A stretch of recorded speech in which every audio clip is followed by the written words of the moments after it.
How to change your gift on TEMU. Hey guys, welcome back to our YouTube channel. Without any further delay, let us get started.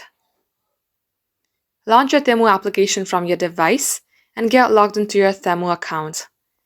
Here, tap onto Use section from your bottom bar. Then you will see on Credits and Free Gifts. Tap onto that option. And then here you will see various offers. Just click on any one of them. In my case, I have chosen 5 items for $0. Let's go ahead and pick our first gift. Pick the color. Tap on Pick the Gift. Now let's go ahead and choose our second gift. Do the same for this as well. Tap on Pick the Gift. Now in order to change the gift, go on to the gift that you would like to change.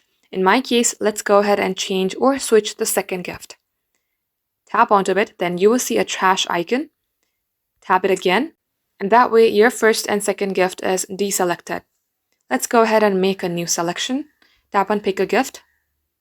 Do the same, and that is how you can change the gift on your TEMU. And lastly, you have to invite your friends in order to receive that gift. Thank you for watching the video till the very end.